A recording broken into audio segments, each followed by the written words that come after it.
Over 2,800 people have made it into the 2 Comma Club by making at least $1 million in their business. And you get the opportunity to understand exactly how it is that they have done it on an individual by individual basis through this podcast. If you're interested in learning more about the tidbits and advice that they have, then you should consider subscribing to the 2 Comma Club newsletter, where you'll get daily updates and advice on the podcast and the things that we are learning from the individuals who have made at least $1 million. Just go to 2ccnewsletter.com or click the link in the description down below and subscribe. Welcome back to the 2 Comma Club podcast. Today, Chris and I are joined by Kevin Clayson. Kevin, we got introduced through Mike Schmidt. It's nice to see you again. We got to chat the other day and hear all about your real estate journey. But for those who don't know, can you kind of tell them how it is that you got started out as an entrepreneur? Yeah, and for those not watching, I would just like to acknowledge that both Chris and myself are both follically challenged men with beards. And John, while your beard is nice, you have way too much hair up top.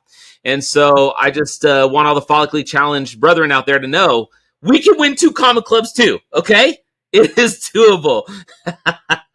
No, man, I'm so glad to be on with you guys. Thank you so much. I'm so glad Mike introduced us.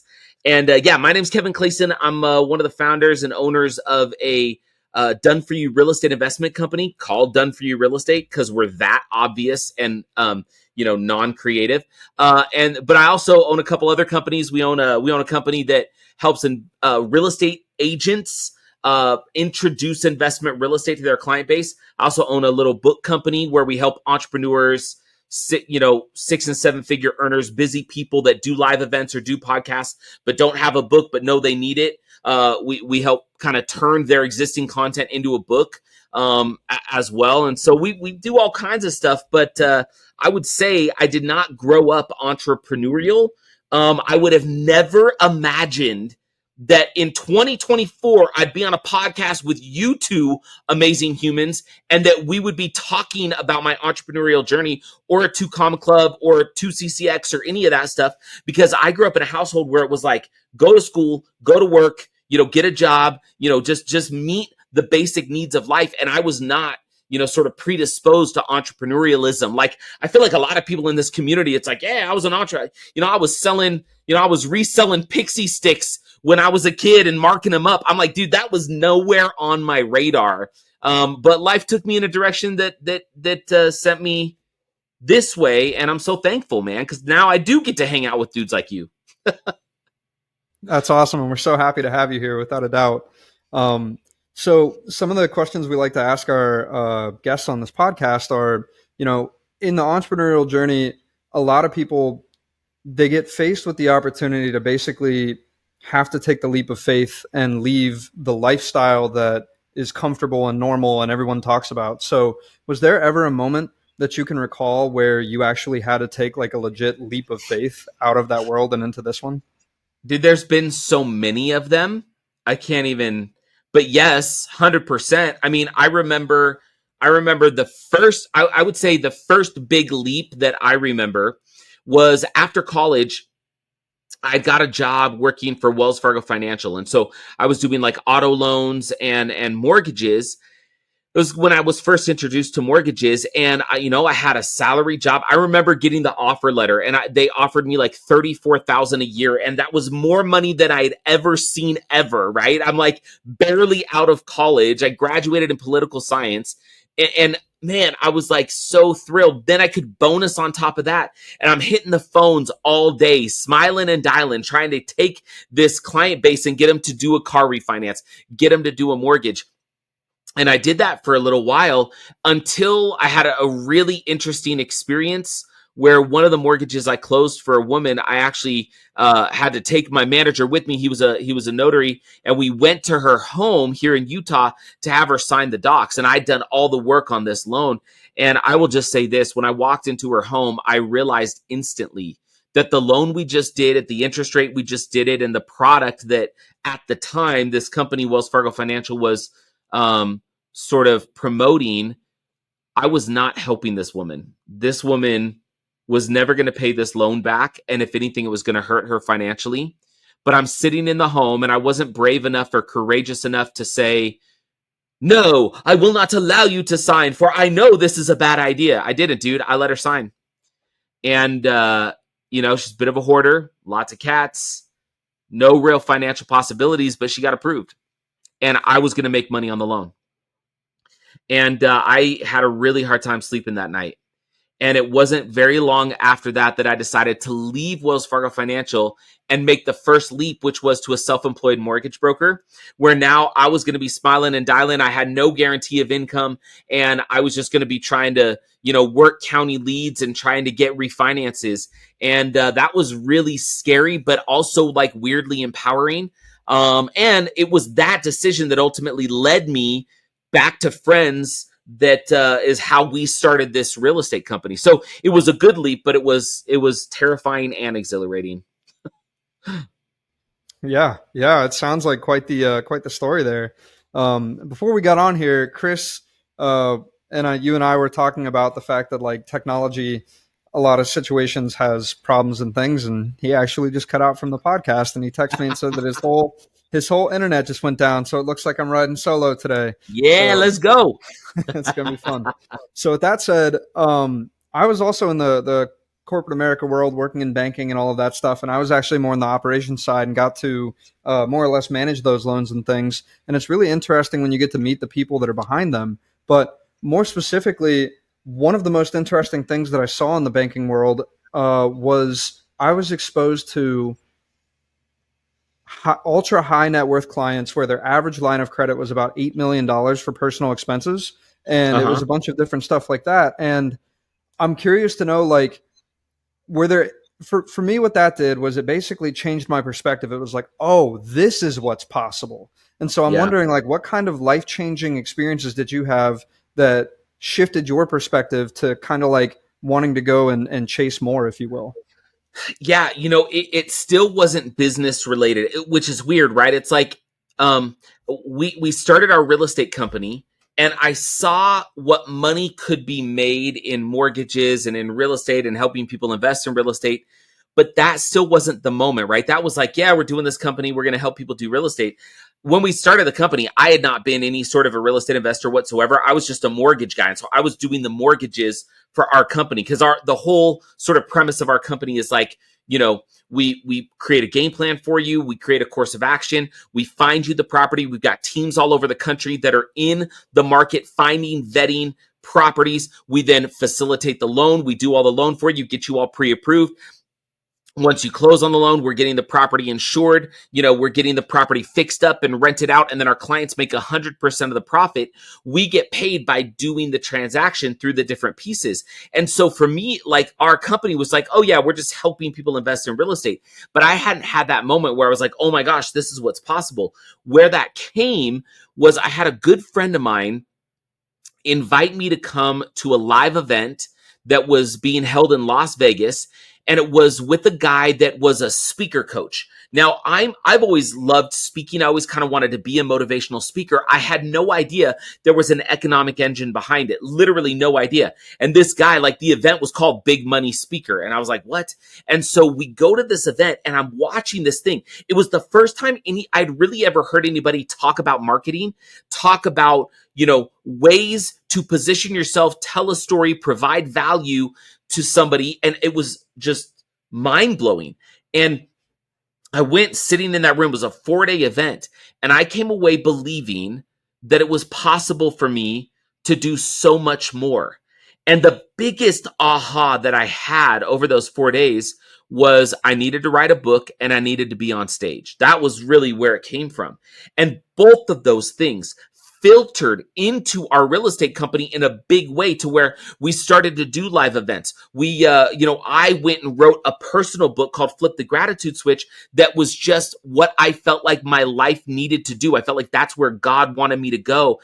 And that opened up incredible doors to where I was speaking all over the country for youth and adults. And we're selling books in more than 24 countries. And all of this, my mind started to expand. And then where it really, really, really started to expand was when I started to listen to somebody. Have you ever heard of a guy named Russell Brunson? I don't know if you've heard of him. Of course. But it was listening to Russell, because with Russell, when I went to the event, like, the guy that was doing the event, like, I couldn't identify with him. Like, I'm like, he's not like me, but Russell felt like he was like me, right? We're like the same religion, we're like the same age, we have the same values, but this dude is blowing up, like he's crushing it. And the way that he would articulate frameworks and things, I was like, this is super doable. And so it was when I really joined kind of the funnel hacking, ClickFunnels community, that my mind really started to expand. And I would say even beyond that, once I joined Inner Circle and I started to kind of hang out with other people that I could identify with that were crushing it at just exceptional levels, then I was like, yeah, this is, the barometer was officially and forever reset in my head. And I really became an entrepreneur and somebody that can command his own destiny as opposed to just could watch other people do it. I love that. You really touched on something there that hits home for me, and it's more or less your environment, right? And the people that are in it and how much they impact you and the way that you go about things. So you said you're a part of the Inner Circle, and I know what that is, but can you explain that to our viewers? Yeah, sure. So for a number of years, Russell Brunson had a high-level mastermind group called the Inner Circle. And, you know, there was people like Alex Hermosi that was in the early days, right? If you know Steve J. Larson, like he was a big part of it, like just incredible people that have gone on and done exceptional things. And he did the Inner Circle for a couple years and then he shut it down. And I was going to his live events. He does these 4-day live events called Funnel Hacking Live. And I had heard this one year that he was maybe going to reopen Inner Circle. So I went to the event knowing that I was going to join if I could. I didn't know there was going to be a qualification of you had to be a 2 Comma Club winner to be able to join the Inner Circle, but I thought that was cool because we had done that. And so it was what it was is a high ticket mastermind where, you know, we're meeting with other 2 Comma Club award winners, spending time with Russell and in kind of his world and the world of his team, you know, traveling and doing masterminds in Mexico, doing masterminds in Boise, you know, spending time with the community on a regular basis to kind of learn and connect with one another. That's ultimately why you and I are here today, because I went to Mexico as part of an Inner Circle event. And I ended up being on a shuttle from the airport to the resort with somebody named Mike Schmidt. I don't know if you heard of him since he introduced us. And Mike and I we just hit it off. And it was like, I'd seen him on stage at these big events and I didn't know that much about him, but we just started this friendship. And that friendship has been able to bear fruit and has been able to just do some really good things. And that's ultimately why we're talking today. So it really is being in the room, right? It really is being in the room with people at a high level mastermind with other people that are achieving and that look at the world through a different set of lenses. You know, if we were to quote, I don't know if you're a fan of the book Atlas Shrugged, you know, but oh, really? Yeah. Wait, are you kidding? No, I'm serious. Okay, dude, you got where? Oh, there it is. I'm pulling it off my shelf. Okay. Atlas Shrugged, written by Ayn Rand. It's a beefy boy, right? This is, and look at how little the print is for those of you watching. And this thing is like, if you get the audio on Audible, it's like 41 hours. But Atlas Shrugged is one of the most important works ever if you are a capitalist, right? If you believe in that you can produce and impact the world, and that the way you impact the world is by providing value, is by producing, and that you get to command your own future and your destiny. And so what Atlas Shrugged is about is it takes place in kind of an alternate United States of America, which frankly doesn't look that different from the America that we live in today, where you've got a group of people that believe that those that want to generate money, that want to earn income, that are wealthy, that they deserve to take care of everybody else who doesn't want to produce. And so in the book, it largely dichotomizes 2 groups of people, right? Those that they consider producers and those that they consider consumers. And there's a way that producers look at the world and a way that consumers look at the world, right? Consumers will say, we want to do everything for the greater good. It's all about the greater good, but they don't want to contribute to that greater good. They just want to be beneficiaries of it, right? Whereas producers look at it and say, the way that we impact the world is by being, sort of I think that self-interest can be virtuous when approached the right way, right? So like, if I want to make a bunch of money, why do I want to make a bunch of money? Is it so that I can just come on a podcast or, go on YouTube and be like, check out my life and how amazing I am? That is not what it's about. For me, it's about total freedom for my family, total freedom for me, being able to vacation when I want to with my kids, and being able to donate significant sums of money to charity. I mean, for years, at least 10% of all of my income, my total, not my net, my gross income goes to charitable things. And the more I make, the more I give. And that is in large part, what this book kind of dichotomizes and talks about. And what I think is interesting about that is when you're in a room with people that are like-minded like that are producers, that are value driven. Another book that I love is called The Go Giver by Bob Berg. And he says, it's more about go giving than it is go getting. But that entire mentality, the Zig Ziglar, you can have anything else, you can have anything in this world that you want if you just help enough other people get what they want. That, if you believe, you're listening to this podcast and you believe that, you absolutely need to listen to more podcasts like it. You need to read books that are like it, because that's a way to be in the room, right? The room is in your ears and it's in your eyes and it's in your brain. But there is something insanely cool about going to a physical location, being with people physically that think and act that way. And it's a game changer for sure. I love that. That has to be probably some of the best insights that I can think of. Like, for those people who do not have the ability to find a way into those rooms, the wonderful thing about technology that we have today is that you don't even have to physically be there. You can watch it pre-recorded, like this podcast, for example, right? And other videos where other people are sharing their thoughts on different subjects, and you can surround yourself with those people. It's funny, actually, prior to last year's Funnel Hacking Live, before I started doing this podcast and all these things, I actually spent the better part of probably about a year and a half just consuming the content, learning the language, learning the insights, understanding all of it. And then all of a sudden I'm able to actually have conversations about this stuff today and do the stuff. And it's like, totally, it's so powerful. So let's dive more into the business and everything that you have going on. So tell me a little bit about how it is that you're able to help people get the results that you get for them, and what those are. Yeah, there's a lot of real estate investment sort of firms or companies that are out there, right? And what most of them sort of lean on is this sort of big flowery promises that are unrealistic, right? It's kind of like, oh, you could be a millionaire tomorrow. It's this whole like, no money, no credit. You could go and make money in real estate, and you don't need to start with anything. And look, I'm not downplaying or talking down to those offerings and those people. There's some incredible people that have really good companies that do that. But what I found, for me personally, as well as for our clients, we've got a book coming out in a month or so called Micro Wins to Millions. And micro wins to millions has been the way that we've been able to succeed. Now, micro wins means you're stacking a bunch of seemingly insignificant victories. And then when you stack that victory, you look at it and you celebrate the fact that the victory was achieved, as opposed to quote Benjamin Hardy in The Gap and the Gain, as opposed to sort of measuring forward, right? We measure backwards, right? And Benjamin Hardy, if you haven't read The Gap and the Gain, one of the greatest books ever. Again, I keep talking about books. They changed my life. That's a big part of the rooms that I've been in, is just being in books, and being in ideas that are beyond me.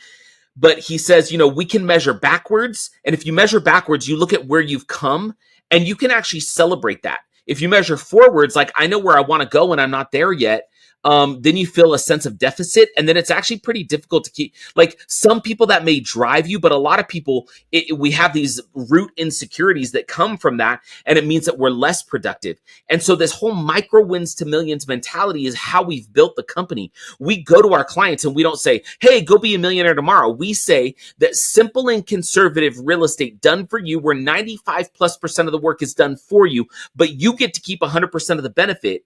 If you can go buy one piece of real estate and let that real estate work for you, and that one piece of real estate over the next 3 to 5 years can be sold or refinanced and allow you to go buy 2 more pieces of real estate, and then you wash, rinse, and repeat that process, all of a sudden you're tapping into the most powerful aspect of real estate, period, which is time, right? Time is the most powerful piece of real estate. If you do the right real estate in the right markets with the right set of conditions and done the right way, where it's not about go big, go home, get rich quick, hitting home runs.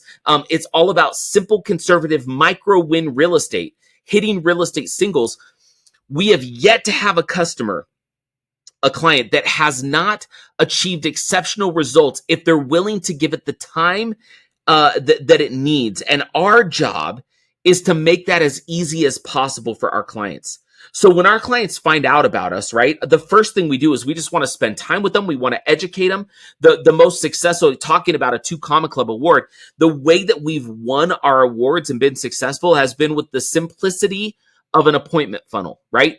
It's like, have good content, have stuff that where people can look at you and you look credible and you look reasonable and you've got some results, and then have them raise their hand and say, I'd like to learn more. When they raise their hand and they all of a sudden become a real lead, we spend time with them. We jump on the phone. We tell them the story of the company. We tell them the story of what we do. We explain everything. One of the biggest things we've done is from the jump, we tell our clients, hey, would you like to know how we make money? And it's like, here's our business model. Here's the way it works, because we want them to see that what they're going to make on a home so far and away exceeds anything that we would ever make on a home. We want them to know that our goal is to provide 10 or more times the value of what we're asking for in return. And I'm a big believer that if that's the economics that you're looking at, how do I provide 10 or more times the value of what I'm asking for in return? There's always going to be a market for your services. And we show them that if they can give it the time and if they can take a conservative micro winning real estate single approach, we can do all the work for them and we can hold their hand through the entire process. And that now leads to long-term results. The challenge of that is it's so much easier to sell and market with ideas like be a millionaire next year, no money, no credit, own 5 homes within the next 5 months. Like, that sounds so much cooler. It sizzles a lot more than simple conservative real estate done over time will produce economic independence, but it's going to take time. But our clients love that. And that's why we've been able to be successful, is finding the right people, having the right conversations, and helping them see the world through this lens. It has been, really cool for us. And that's ultimately how we've been able to grow the business, write the book. We've done over $1 billion of real estate transactions with our clients. We have retired, I don't know how many people at this point, and helped them achieve whatever they wanted to in a much shorter time frame, but with simple and conservative real estate singles that we stack over time. That's amazing. I love that. Those are some huge wins. A lot of people, I fear, are going to struggle with retirement in my generation, and it's going to be a very scary thing, especially with inflation doing what it's been doing so far since I've been an adult. 100%. Yeah, but with that said, there's a lot of amazing people like yourself who are out there helping solve that problem with more ingenuitive ways that will actually solve it permanently, rather than just this idea where you get to live on your savings that you put away during your retirement and then hoping that you don't outlive it. So with that said, you were talking about how it is that you're able to basically discover your clients and have those conversations with them and things of that nature. So I'd like to ask you 2 questions. And the first one, I guess, is going to be around the side of like, how is it that you are getting in front of those clients? Like, how are you getting discovered by them? Yeah. So it's kind of silly, but so there's the really effective way, and then there's the less effective way. The really effective way is we have okay, here, gosh, I just keep talking about books. People are going to think I actually read. Have you by chance read the Walter Isaacson biography of Elon Musk? I have not, but it sounds really fascinating.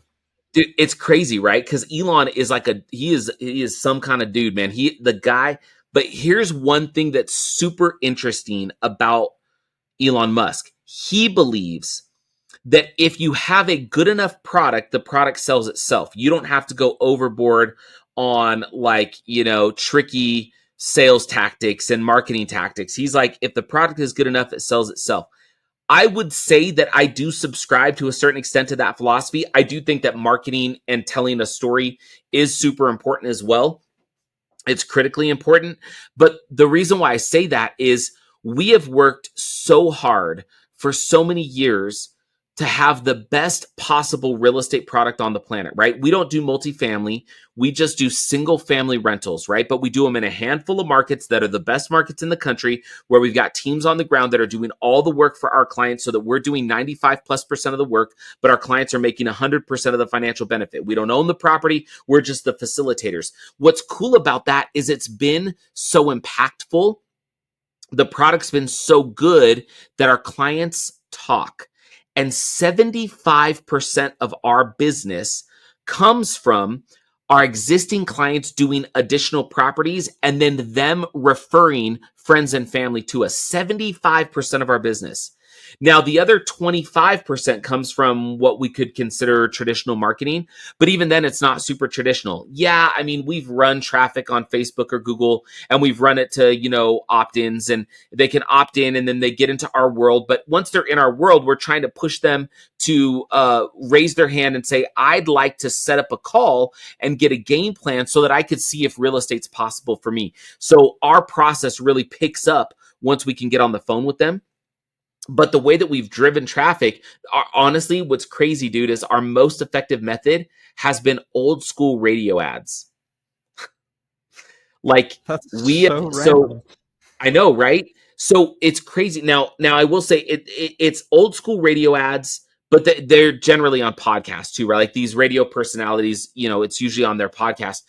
So one of the biggest shows in the country, it's a show that replaced the Rush Limbaugh show. For those of you that maybe listen to talk radio or on the conservative side of the aisle, there's a conservative talk show called the Clay Travis and Buck Sexton Show.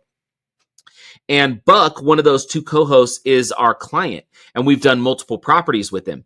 And he used to have a solo show, and I just had this feeling that the people that were listening, right, to conservative talk radio are generally going to be free market capitalist type people that are generally going to believe, probably have a belief in God, probably have family values, right? Those are our people. And so we decided to start to advertise on radio.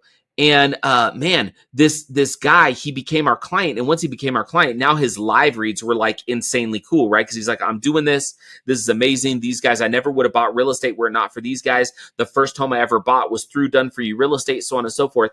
And so we work with him as well as another very popular conservative talk show host / podcaster. And we run ads with those guys. And it's not super cheap, but it's also, not that expensive. I mean, it's thousands of dollars a month. The downside is it's hard to do a direct correlation between like when I spend $1, I make $1, right? Because our sales process is long-term. We get compensated through real estate transactions. We don't really sell anything on the front end. And then the radio game, it's a little bit of a long-term play, but we know enough that we can track leads that have come from the radio and that have gone on to do real estate. And it's been significant. So 75% existing clients and referrals, 25% through sort of traffic methods, but most of those come through a combination of radio ads and then just SEO. We've published enough.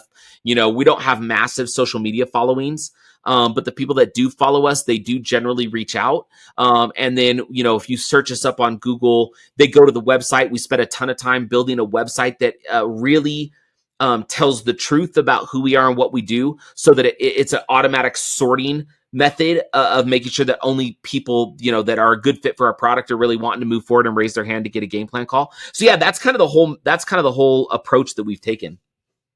Wow, that's awesome. I love that.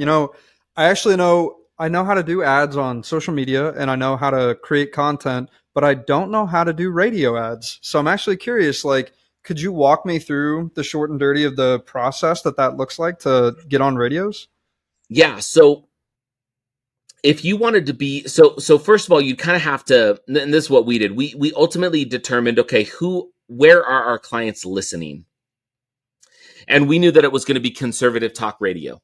So then you go and you take a look. All right, conservative talk radio, there's a combination of local stations and then national broadcasts.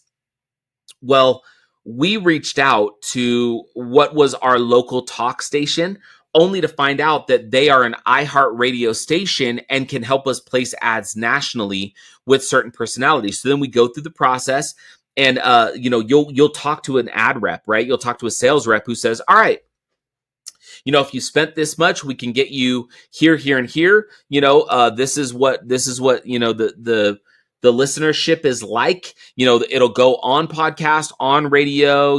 Here's the peak times. You could do 30-second ads, you could do 60-second ads, and we've done everything from just running local ads on our local station during the big time radio shows, right? But they're only in Utah is where they're hearing those. And sometimes we'll have our radio personality cut those ads. I'll write the copy. They'll read it. Or sometimes I've gone in and cut the ads. I'll write the copy. I'll read it. And the ad will play during the commercial break for, these large conservative talk shows. The other thing that we've done is we've gone national, where you get one of those personalities to do like a live read in show, and it's going to all hundreds and hundreds of stations that are listening. And then a lot of times it gets carried over to the podcast. So when somebody's listening to that show on the podcast, they're still hearing the live read. So really it just starts with, if where your listeners are, depending on what your product is. Ours is, we need to work with professionals that have a reasonable income, that have enough money to be able to go and buy a piece of real estate. So they got to have at least 85 grand liquid to be able to go and buy the kind of real estate we do, because everything we do is 2-bed, 3-bath, 3-bed,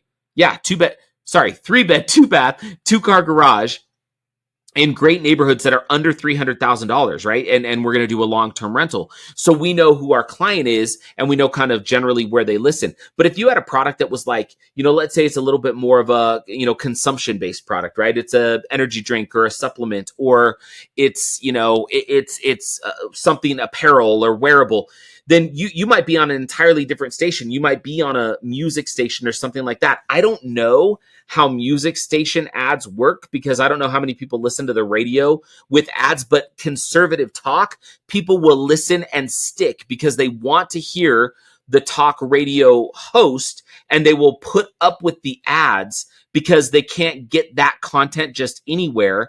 They have to listen if they want to know what's going on live, what's going on today. Music, I mean, so many of us listen to music in so many places. I don't know how well ads would work, on music stations, but for talk shows, it's been great once we understood our client. And then we just got with our rep and we decided which personalities we could afford, we wanted to afford, how much exposure we wanted. And then you sign a contract and they take care of the rest. It's pretty simple. That's awesome. Those are some very good distinctions there between the talk shows and the music channels, for sure. That's very important to know your client and who it is you're looking to help. So you said that once you get your traffic guided to knowing who you are, what you're about, and all that, your very first step is you want to try to get them on the phone call. So when they do get on the phone call, kind of what are some of the things that you're talking to them about and helping them with? So this is really interesting. So we have seen that the best way that we can, because we're a high ticket that's not a traditional high ticket in funnel world, right? Like high ticket in funnel world is like, table rush, join the mastermind or whatever. This is like, we're going to go do real estate and it's going to take us a month or two to get there, because real estate takes time. And so what we do is when they jump on a call, we position it as it's going to be a game plan call, meaning we're going to be able to customize a plan based on you, your finances, where you're at, who you are, what you're trying to accomplish, and then we're going to prescribe next steps. So once they get on the call, we do a process where we do one call, homework, and then a second call, and then the process continues. And so the first call, we just get to know the client. We get to kind of understand their dreams, their hopes, their wishes, desires, etc. It is not a sales call. It is an informational call, and it is a call that we are trying to add tremendous value. So once we get to know them, I always transition that call where I say, awesome, man, really good to know you. I'm excited to talk to you. Would it be helpful if I described to you a little bit about, really who we are, where we came from, and how we do business. And they always say yes. And so then I tell the story of our company. Now, this is a really important distinction. I don't jump in and say, this is what we do. I tell them who we are first. And I say, this is how we started. This is how the product has evolved. This is why we do what we do today. And what we do today is, then I describe the process. Once I describe the process, I then say, now that you kind of understand that, would it be okay if I told you how we made money? And I always ask them that question. And they're thinking it the entire time. So when I ask that question, I'm just getting another yes, and I'm getting permission to be able to say, this is our business model. They feel a sense of relief because they're like, okay, I understand it now. And it lowers the barriers of whether or not they want to move forward with us. The other thing that we've designed has been always, the entire sales process is designed on this concept: get to the next easiest yes. So if the first yes is, can I tell you a little bit about our company and how we do, what our story is? Yes. Can I tell you how we make money? Yes. Then once that's done and we get done with that, I answer questions. And then it's like, hey, look, I know that this process, it's extensive. Would it be okay if I send you a document we put together that really explains everything top to bottom? And my hope is when I send that to you, that it, number one, is going to answer questions that you didn't know you had. And that number two, it'll create some additional questions for us to be able to talk about in a second call. And they say, yeah, sure, you can send that. And then I say, awesome. Can we go ahead and set up that second call? That way I know you've got time to review it. And then we could just get back on and I can answer your questions. That's an easy yes. Once we get them to the second call, they've reviewed the document because I set up the expectation that that's what's going to happen. We jump on the call and the document's been designed so that it effectively sells our entire process top to bottom, tells them everything they could ever want to know. We jump on the call and now they're already invested in the brand and invested in us and already feel like we've not asked for a single thing. We've just been serving, giving, helping them determine whether or not they want to come and work with us. Then on that second call, we answer questions. And the next easiest yes is, if you're feeling like you want to move forward, can we get you pre-approved? It's totally free, but it makes sure that we know we can help you go and do real estate and how many homes you could do. The answer is yes. Once they get pre-approved, we assign them a coach. This is also, we haven't paid a nickel. We assign them a coach. That coach customizes their game plan further and helps them determine which market they want to go to. And then once they start shopping in a market, they start to see properties that are handpicked for them. And if they say yes to that, they're going under contract. This is the first time they're putting money out of their pocket, but it's just earnest money in the real estate world. And that earnest money is refundable. So really, they're not making a strong yes commitment until they go to close on the home, right? That's when the big transaction happens. But there's so much that we've done with them along the way. All of these little micro yeses, we're stacking micro wins for them and for us. And now we've got somebody that's willing to move forward and do real estate. And we then know that we're going to continue to hold their hand and make sure that that real estate performs for them and they feel that same confidence. So that's kind of the whole process. That's amazing. I love that. And it's great to see how through the explanation, you do what you preach, right? And a lot of people in today's society, like they sit here with the shiny object syndrome, trying to get everybody to come get this thing that is really cool. And then they're just picking money out of their pocket as they go to grab it. But on your end, you're actually doing it and you're helping them get there and get those results. And that's amazing and phenomenal. So at this point, Chris would normally ask his favorite question. Since he's no longer here, I'll go ahead and ask it for him. He wants to know, what would you say in your business is your superpower? The one thing that gives you the ability to do what you do it so well that it basically like it's the 20% that gets 80% of the results. Yeah. I would say craft a story. So, and the reason why I say that is so many of us love to tell our story. But when I talk about crafting a story, I'm talking about crafting a character arc, a narrative for your client that they see themselves in. And everything that we do, right? Every bit of the process that we design, it's always designed with them in mind, helping them understand where they're at in their story and where they're headed next. And, I'm a big fan. There's a book called Building a Story Brand. by Donald Miller. And he talks all about, a lot of marketers love to beat their chest. Like, look at my results. Look at what I have achieved. Don't you want to achieve this too? I hate that crap, by the way. Like, look, dude, like, I get it. Like, your social media profile has fancy cars. Like, I'm so happy for you. Like, that's so cool. But, people that market like that, they market because it's about me. And if you work with me, maybe you could be like me. So what you're doing is you're making the story about you, not about your customer. We make our story about the customer. Done for you real estate. It's literally in our name. Everything that we do is about you. It's about the customer. In fact, the 5 most powerful words in all of marketing, right? What are they? You guarantee free new sex, which I guess could be a phrase, by itself. But you is the most, hands down, the most powerful word in marketing. That's been our experience.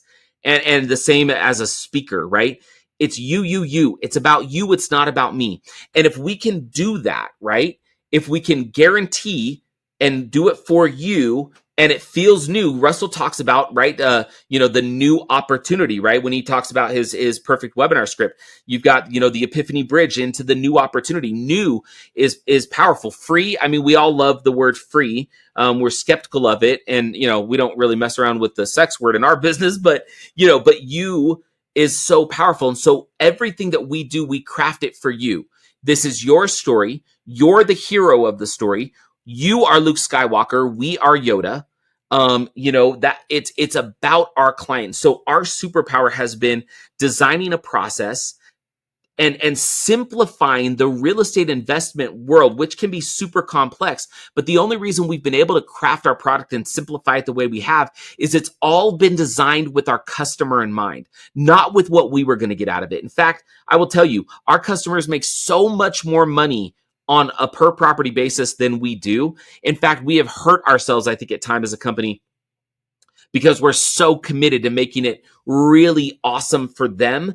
And there's a balance that you've got to do there, right? There's a great book by Adam Grant called Give and Take. And, givers are the most successful people on the planet. They're also the least successful people. So it's a matter of how do you give without restraint, but do it in a way that's got, some I don't know, guardrails, so that you're not hurting yourself and your company but you can still give, with zero expectation of return. It's like that customer feels like they matter to you because you've made it about them, not about you. And that, I think that we've been really, really good at crafting copy, crafting web pages, crafting opt-ins, crafting our book, crafting our experience about the customer and what it can mean to them. That's awesome. I love that. And I love all your book references too. They're phenomenal. I've been jotting them down every few minutes as you've dropped a new one. A good amount of these are new to me. You mentioned Benjamin Hardy though, and I know that one of the biggest things that Chris is a proponent of is who, not how. He has an 8-figure real estate business, and he basically believes that the way he was able to move from 7 to 8 is who, not how. You obviously have an 8-figure business yourself as well. With that said, do you have any fundamental lessons or anything that you could share with those viewers who maybe have a 6 or 7-figure business and how they want to turn it into an 8-figure business? Yeah, that's a good question. I mean, I guess I could say it kind of depends on, the business a little bit. But I think that just in general, if I had to give like some general advice of how to get from here to there, I think it would be about learning your superpower and then specializing in that thing, right? And that is very much who, not how. I think that that's a big piece of it. Like, as entrepreneurs, we wear so many hats, and we don't like all the hats, but we think that we have to. And over the years, I've learned more and more that if I can only spend time doing the things that I love and hire out the rest, it moves our company forward by leaps and bounds. I'm the one that drags our company back when I feel like I have to do all the things, right? If I have to be the copywriter and the marketer and the funnel builder, and the tech guy and the sales guy, it's too much, right? And do all the social media content and edit the videos. Like it's too much. And so, and it hurts you. So what I think we've gotten better and better at is just specialization. Hiring the right people that really love doing the thing that you don't want to do. And then you spend time in your zone of genius doing the thing you love and where you can really shine, and putting that sort of a team together, I think is super important. And I would say, a lot of people, because I've come up against this too, it's like, how do I don't have money to hire. How do I go find somebody to fulfill this role when I don't have money to hire? Who says you need money to hire?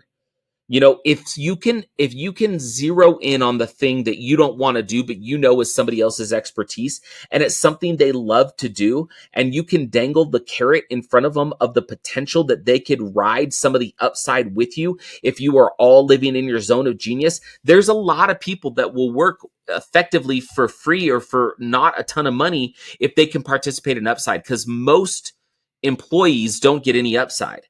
But when you go to somebody, whether they're in an entrepreneur mindset, an intrapreneur mindset, or an employee mindset, and you say, if we do this work together, you could participate in some aspect of upside, we found that that's really effective. So like, we generally in our company with all of our employees, we pay a W-2 salary, and then we always have performance-based bonuses that go on top of the salary, because then your employee or whoever you're working with, their mind they're not in a fixed mindset, they're in a growth mindset. They're looking to what can be, not just what they have to accept as what is.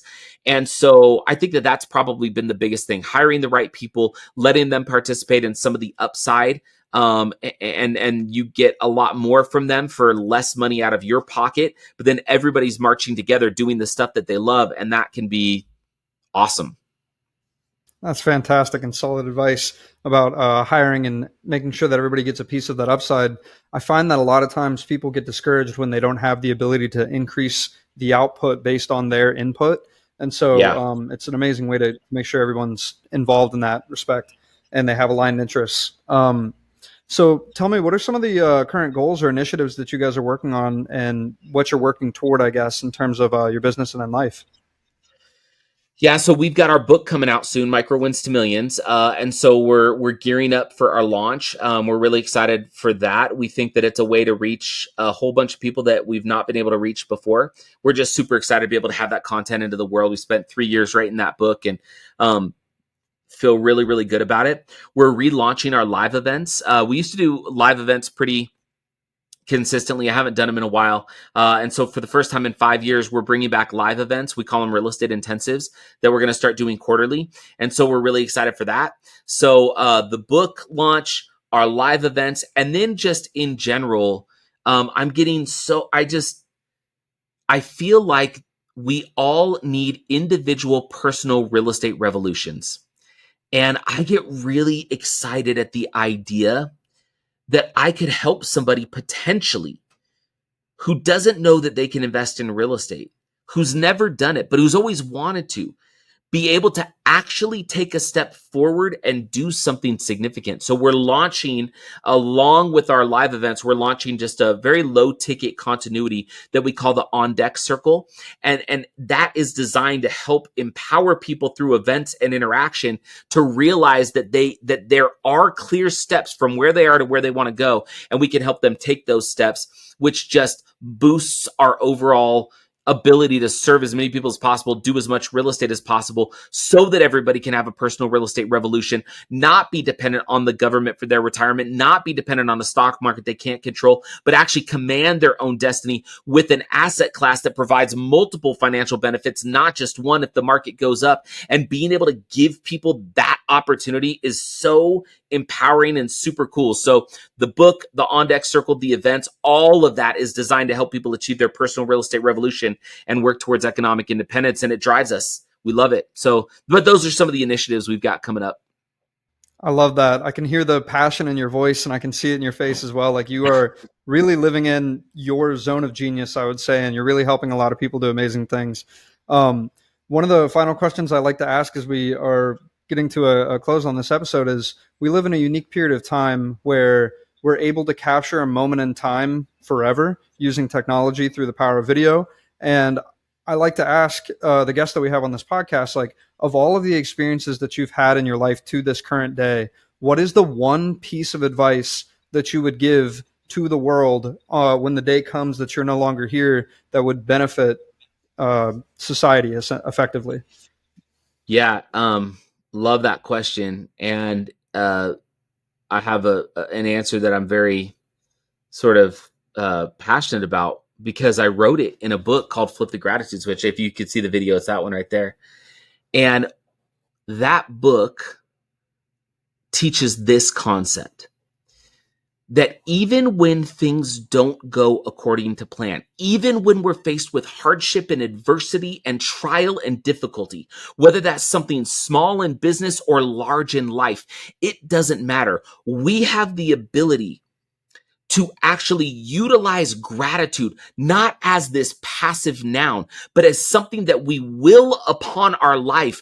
It's an action verb that we can choose to find and be thankful and have gratitude in the midst of all of life's difficulties and trials, that we can literally choose to stand for our own potential when we choose gratitude in the midst of uncertainty and difficulty. I'll tell you what, it doesn't matter what comes. If we can stand and choose to be thankful, and let me give you just an example of this, okay? So we've had this company for 15 years. There was a time when I stepped away from the company because we had another person that we were working with at the time who I didn't fully agree with. I didn't like the way that he was trying to move our company, and it was hurtful to my soul. I took a sabbatical from our company. I sold everything. I kept our ownership, but I sold all my real estate, and I spent 2 years writing Flip the Gratitude Switch. And as a part of that, I forewent any income. We sold all our real estate so we could publish the book. And what was crazy is we published that book in August of 2016. By November of 2016, I was out of money and out of possibilities. We launched the book on Entrepreneur on Fire with John Lee Dumas. We did a pre-sell on Entrepreneur on Fire. We launched the book with Bob Berg on the Go Giver podcast, and we sold thousands of books, but it wasn't enough to make up the deficits that I'd created. And so I found myself with my wife saying, Kev, we've tried this entrepreneur thing. You tried to strike out and do this thing on your own with the book and the speaking.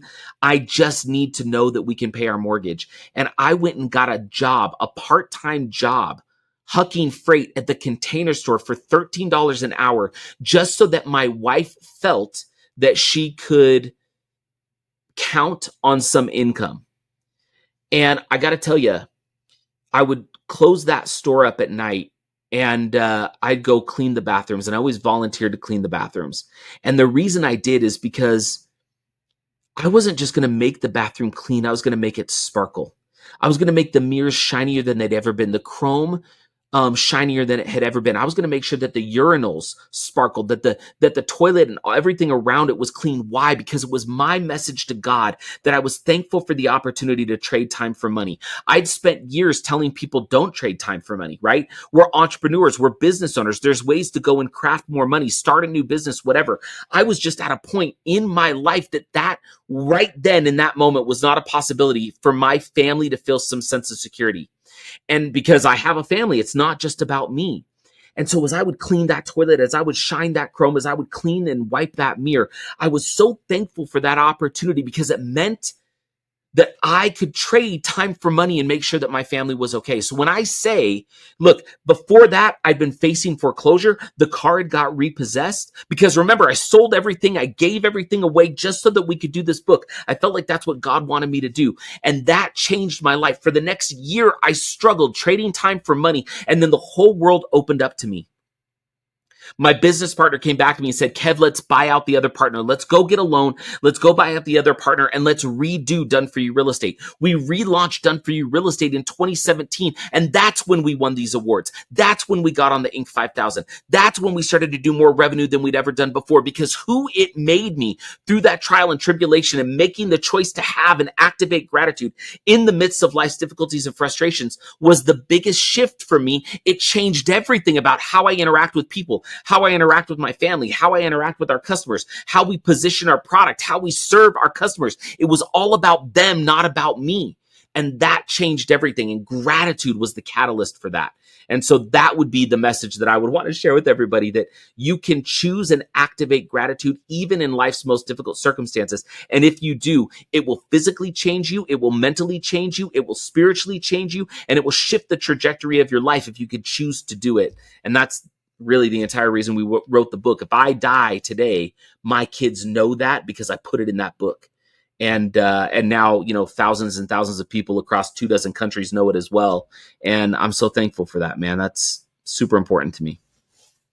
I am at a loss for words right now, because I feel like you just described a journey that I'm going through as well. And it's like, instead of cleaning bathrooms, it's doing carpentry with my father. He's getting ready to retire here in less than 6 months at this point. And I decided to help out part-time. And now I'm in here, and every day I'm sitting here, I'm like, man, half the time I feel like I'm doing what I want to be doing or what I'm supposed to be doing. And the other half the time I feel like I'm trading time for money, which again is something that I also am like, you shouldn't do that. But then It's like every time I go to bed, I'm sitting there and my girlfriend and I, we pray every night, and we're like saying prayers of gratitude rather than like, can we have this or can we have that? Or can you help this or can you help that? It's like, no, like we're grateful that we have work. Like that's great. And to be able to do the work that we like to do and do it with people that we like to do it with and things of that nature. So I love that message. That is so powerful. So I applaud you for taking that step, because it's a tough one, but you got through it, and now you see what happens on the other side of it. And that's amazing. Yeah. Hey, can we give everybody listening a gift? Is that okay? Yeah, by all means, please go right ahead. I'm just going to pull it up. So if everybody goes to freegratifuel.com. So gratifuel is a word that we invented for the book, which just means gratitude fuel. But if you go to freegratifuel.com, so that's FREEGRATIFUEL.com. What we did there is I just put the audiobook there for free. It's not on Audible. So if you want it on Audible, go get it on Audible. But if you click, there's a button and you don't have to opt in. It just says free audiobook. And if you get it, you can listen to it totally for free on SoundCloud. You can download it and put it on whatever device you want. I just want that message in the world because it's been so impactful to me. And so if anybody wants to go to freegratifuel.com, no opt-in required. I'm not going to put a cookie on you. I'm not going to advertise to you. Nothing. That is just a gift. And I hope that you'll listen to it, that you'll utilize it. We know that this book and this message, John, has saved at least 3 lives, like legitimately saved 3 lives. And I'm so passionate about that. It's the whole reason we wrote the book, and it saved my life as well. And so if anybody wants that, it's there.